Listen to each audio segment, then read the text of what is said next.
अस्सलाम वालेकुम and welcome to lecture 41 of marketing research. और इस लेक्चर में हम क्लस्टर एनालिसिस पढ़ेंगे।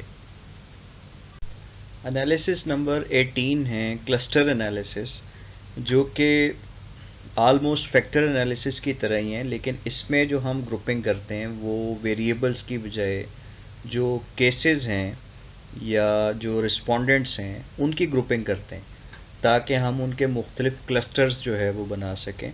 मार्केटिंग में ये चीज़ मार्केट सेगमेंटेशन के लिए बहुत ज़्यादा हेल्पफुल है।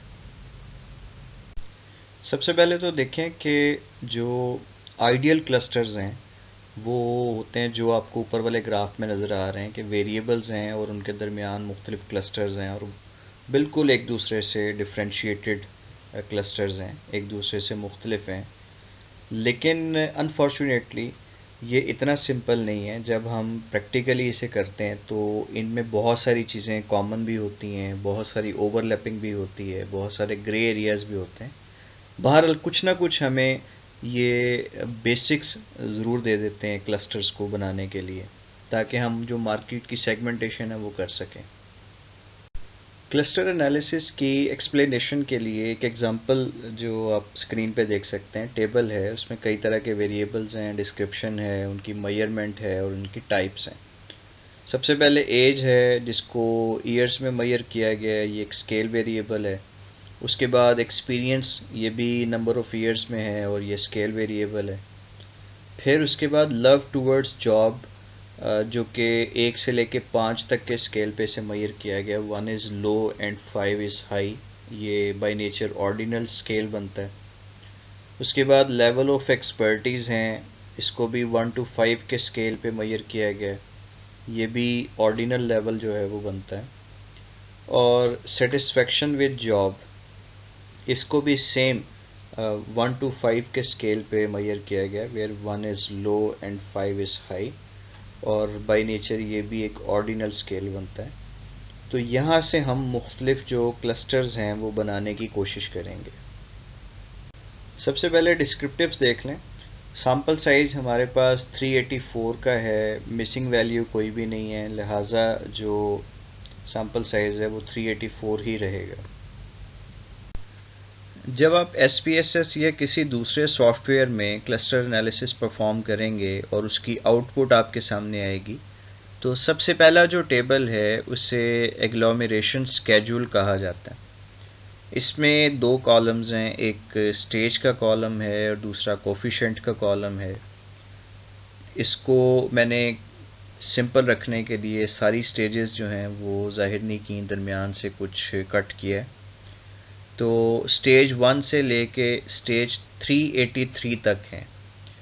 हमारे पास जो सैम्पल साइज़ था वो 384 का था, तो जितना सैम्पल साइज़ होगा उससे एक कम नंबर ऑफ़ स्टेजेस बनेंगी, तो यहाँ पे 383 स्टेजेस बन रही हैं। फिर आप देखें कि हर स्टेज के सामने उसका कुछ कोफिशिएंट भी लिखा हुआ है, और जूँ आप नीचे की तरफ, नीचे से मुराद है कि अगली स्टेजेस की तरफ मूव कर रहे हैं, ये कोफिशिएंट बढ़ता जा रहा है। जैसे स्टेज 1 पे ये 0 था, स्टेज 2, 3, 4 पे भी ये 0 था, लेकिन 160 पे जाके इसकी वैल्यू 23.5 हो गई। फिर ये बढ़ता हुआ एंड पे जो आखिरी स्टेज है वहाँ पर ये 8100 ऑलमोस्ट ये वैल्यू बनती है। तो पता ये चला कि स्टेजेस के साथ साथ उसका जो कोफिशिएंट है वो भी इंक्रीज़ हो रहा है। अब हमने इसमें से वो स्टेज तलाश करनी है जहाँ से एक सडन जंप आ रहा है कोफिशिएंट में। वैसे तो आप देखें तो कोफिशिएंट जो है वो आहिस्ता आहिस्ता इंक्रीज़ हो रहा है। जैसे 160 तक ये सिर्फ 23.5 था और 200 स्टेज पे जाके ये 48 बना है, यानी बहुत थोड़ा सा इंक्रीज़ जो है वो आया है। और इवन 249 पे ये 100 हुआ है, लेकिन इसमें थोड़ा थोड़ा इंक्रीज़ हो रहा है। हमने वो स्टेज तलाश करनी है जिसके फ़ौरन बाद एक सडन जंप जो है वो आ रहा हो। तो अगर आप 380 पे देखें तो कोफिशिएंट की वैल्यू जो है वो 2057 बन रही है। 381 पे 2386 बन रही है और 382 पे एकदम ये 4200 पे पहुंच गई। इसका मतलब है कि 381 के बाद एक बड़ा जंप आ रहा है। ऑल्दो उसके बाद भी इंक्रीज हो रहा है, लेकिन हमने वो टर्निंग पॉइंट ढूंढना है कि जिसके बाद एक सडन जंप आया हो। तो इस टेबल में जो स्टेज नंबर 381 एक ऐसी स्टेज है जिसके बाद कोफिशिएंट सडनली इंक्रीज हुआ है, ऑलमोस्ट 1.76 ये रेशो बनती है जिसके साथ वो इंक्रीज हुआ है। तो ये हमारा एक टर्निंग पॉइंट है। अब इस टर्निंग पॉइंट को हमने करना है क्या, ये मैं आपको आगे चल के बताता हूँ। ये ग्राफ भी आपको टर्निंग पॉइंट ढूंढने में मदद दे सकता है। इसमें जो एक्स एक्सिस है उस पे स्टेजेस हैं और वाई एक्सिस पे उनके कोफिशिएंट्स हैं। तो ग्राफ में आप देखें कि जहाँ पे एल्बो बन रही है इस ग्राफ की, बिल्कुल उसके नीचे आप आएंगे तो दिस इज स्टेज 381, यानी एक टर्निंग पॉइंट जो है वो बन रहा है। तो जो हमने टेबल में देखा था और जो हम ग्राफिकली देख रहे हैं, दोनों तरह से हमारे लिए सेटिस्फेक्शन है कि जो टर्निंग पॉइंट है वो स्टेज 381 है। अब देखें, नंबर ऑफ केसेस हमारे पास 384 थे सैम्पल साइज, और जो टर्निंग स्टेज है वो 381 है। तो अगर मैं दोनों का डिफरेंस लूँ तो ये हमारे पास एक टेंटेटिव नंबर ऑफ क्लस्टर्स आ जाएंगे विच इज़ 3। तो ये सारा जो काम हम कर रहे थे, हम देखना चाह रहे थे कि जो एनालिसिस हैं उनके सजेस्टेड नंबर ऑफ क्लस्टर्स कितने बनते हैं। इस केस में वो 3 हैं।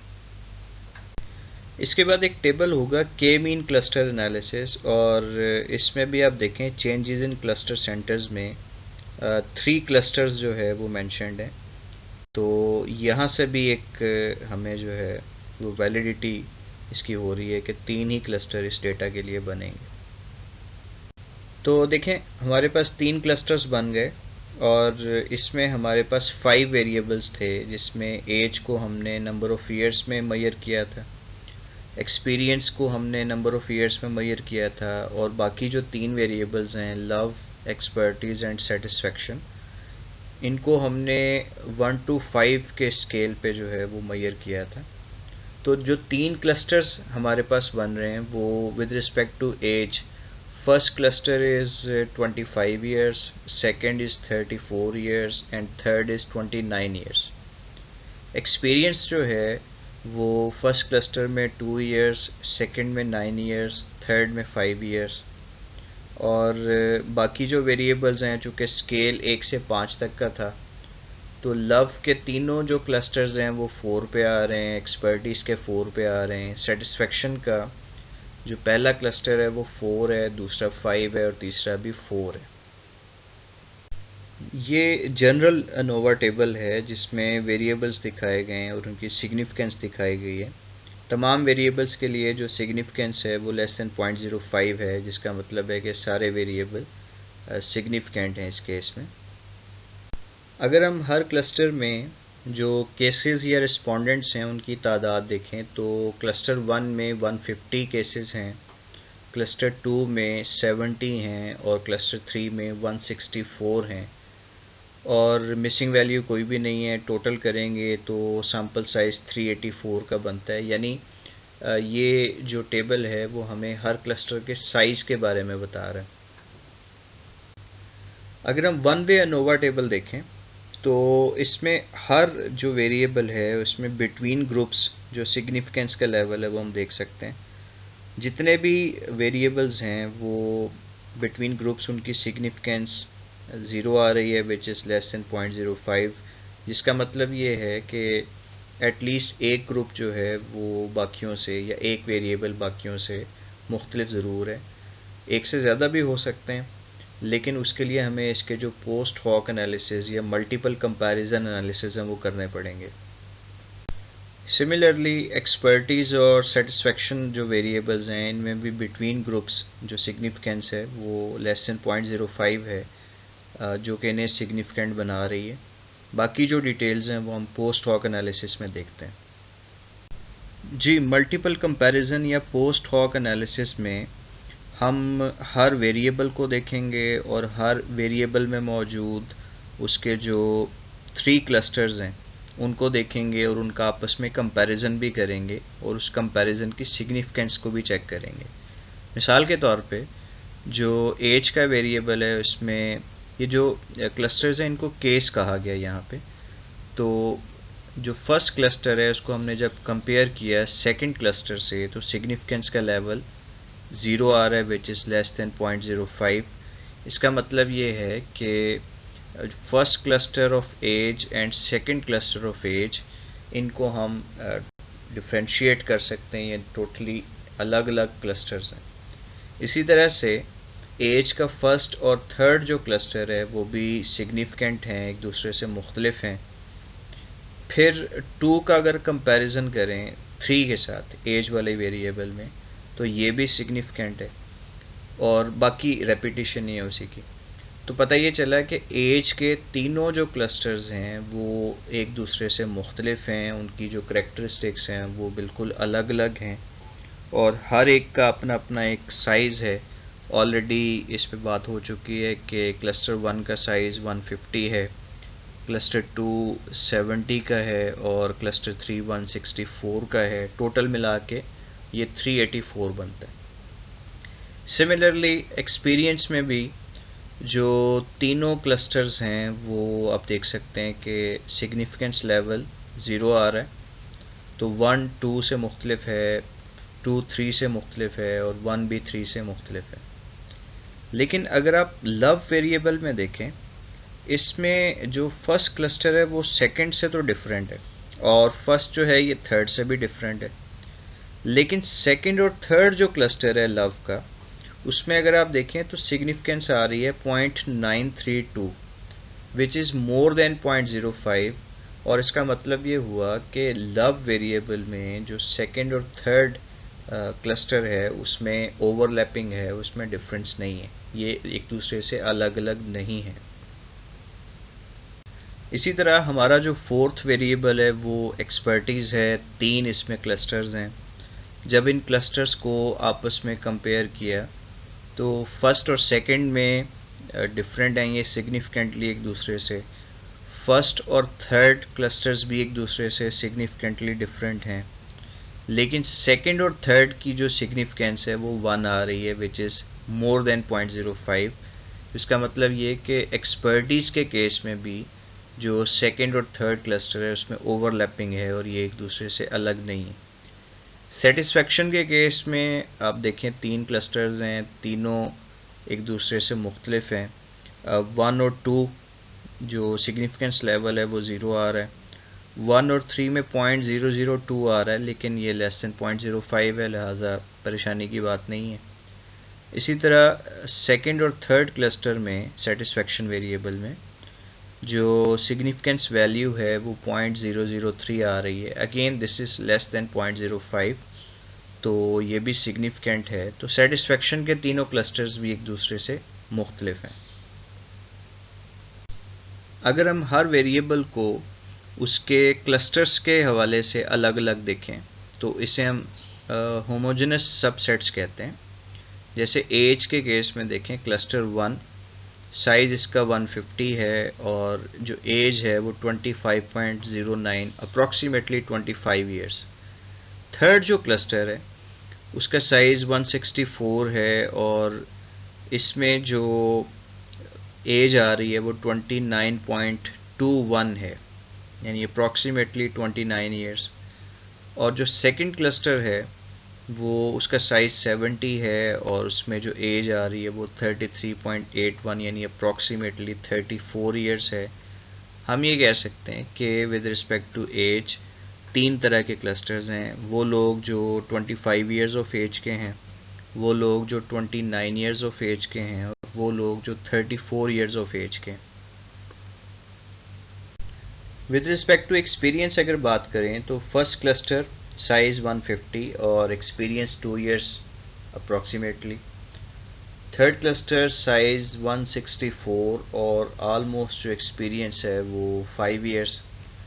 और जो सेकंड क्लस्टर है वो साइज़ में कम है, 70 इसका साइज़ बनता है और अप्रॉक्सीमेटली 8.5 ईयर्स का एक्सपीरियंस जो है वो इसमें शामिल है। तीसरा वेरिएबल था लव विद जॉब और इसमें जो 3 क्लस्टर्स हैं साइज़ तो हर एक में वही हैं, लेकिन आप यहाँ पर देखें कि जो फर्स्ट क्लस्टर है उसमें लव का जो इसकी न्यूमेरिक वैल्यू आ रही है वो 3.92 है, अप्रॉक्सीमेटली 4। जो स्केल हमने यूज़ किया था वो 1 से 5 तक का था, ये ज़हन में रखिएगा।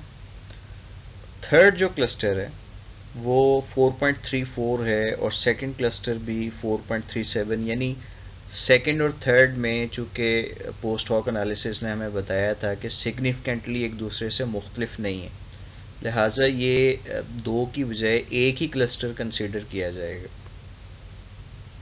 एक्सपर्टीज इन जॉब भी एक ऐसा वेरिएबल था जिसमें दो क्लस्टर्स जो हैं वो सिग्निफिकेंटली एक दूसरे से मुख्तलिफ नहीं थे, तो वहाँ पे ओवरलैपिंग आ रही है।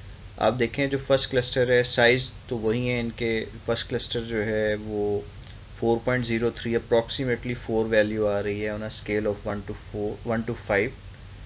थर्ड और सेकंड क्लस्टर में जो वैल्यूज़ आ रही हैं वो अप्रॉक्सीमेटली 4.5 आ रही है, दोनों में कोई डिफरेंस नहीं है।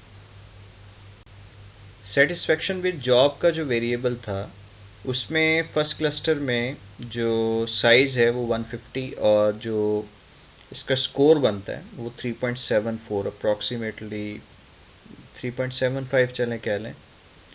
थर्ड जो क्लस्टर है वो अप्रॉक्सीमेटली 4 बनता है, साइज़ उसका 164 है। और जो सेकंड क्लस्टर है वो साइज़ 70 है और ये अप्रॉक्सीमेटली 4.5 इसका स्कोर बनता है। अगर इन 3 क्लस्टर्स के अगेंस्ट इन 5 वेरिएबल्स को हम कंबाइन करें तो इसकी एक टेंटेटिव जो क्लस्टर समरी है वो कुछ इस तरह से बनती है कि क्लस्टर 1 25 इयर्स एज है, क्लस्टर 2 34 इयर्स ऑफ एज और cluster 3 29 years of age. Experience cluster 1 में 2 इयर्स, सेकंड क्लस्टर में 9 इयर्स और थर्ड में 5 इयर्स। अब यहाँ इसके साथ कुछ मैंने डिस्क्रिप्टिव टर्म्स जो है वो ऐड कर दी। ये टेंटेटिव हैं, जनरल हैं, आप भी इस तरह से कर सकते हैं। बहरहाल 2 इयर्स को मैंने सम एक्सपीरियंस कह दिया, 9 इयर्स को मैंने गुड एक्सपीरियंस कह दिया और 5 इयर्स को मैंने एक फेयर एक्सपीरियंस जो है वो कह दिया। उसके बाद जो लव वेरिएबल था उसमें चूँकि 2 ही क्लस्टर्स थे तो इसकी जो वैल्यूज़ हैं उनको जहन में रखते हुए, चूँकि टोटल जो स्केल था वो 1 to 5 था जिसमें 1 was low and 5 was high, तो मैंने इसमें मज़ीद कुछ जो डिविजन्स हैं वो उसकी कर ली। मिसाल के तौर पे 4 वैल्यू को मैंने अबव एवरेज कह दिया और 4.5 या इसके करीब कोई वैल्यू है तो उसको मैंने आलमोस्ट हाई कह दिया, और अगर कोई वैल्यू 3.75 या उसके करीब है तो उसको मैंने आलमोस्ट अबव एवरेज कह दिया। यानी इस तरह की मैंने जो टर्म्स हैं इस स्केल को देखते हुए और इस एग्जांपल में जो वैल्यूज़ आई हैं हमारे पास उनको देखते हुए मैंने इसको एडजस्ट कर लिया। तो लव में क्लस्टर 1 इज़ अबव एवरेज और क्लस्टर 2 में आलमोस्ट हाई। एक्सपर्टीज़ में भी ऐसे ही है, क्लस्टर 1 में above average and almost high. और सेटिस्फेक्शन के केस में क्लस्टर 1 जो है वो आलमोस्ट अबव एवरेज, क्योंकि इसकी वैल्यू 3.74 थी तो उसको मैंने आलमोस्ट अबव एवरेज कह दिया। फिर क्लस्टर 2 में आलमोस्ट हाई और क्लस्टर 3 में अबव एवरेज। यानी जब मार्केटिंग की ज़ुबान में हमने इसको एक्सप्लेन करना है तो हम कुछ इस तरह से कहेंगे। मैं एक एग्जांपल आपको दे देता हूँ कि क्लस्टर 1 एक ऐसा क्लस्टर, एक ऐसा सेगमेंट है जिसमें 25 इयर्स एज के लोग हैं with some experience or they are having above average love with job and above average job expertise and they are having almost above average job satisfaction। तो ये पूरा जो एक क्लस्टर ये सेगमेंट है उसको हमने डिफाइन कर दिया उसकी करेक्टरिस्टिक्स को। एक और एग्जांपल चलें दे देता हूँ। क्लस्टर 2 को अगर हम डिफाइन करेंगे इन टर्म्स ऑफ मार्केटिंग तो हम कहेंगे the people of 34 years of age with good experience and almost high love for job and almost high expertise in their job and same level satisfaction with the job। तो ये हमने एक cluster 2 को describe कर दिया in terms of marketing. इसीलिए मैंने आपको बताया था कि जो क्लस्टर एनालिसिस हैं ये मार्केट सेगमेंटेशन करने में जो है वो असिस्ट करते हैं हमें।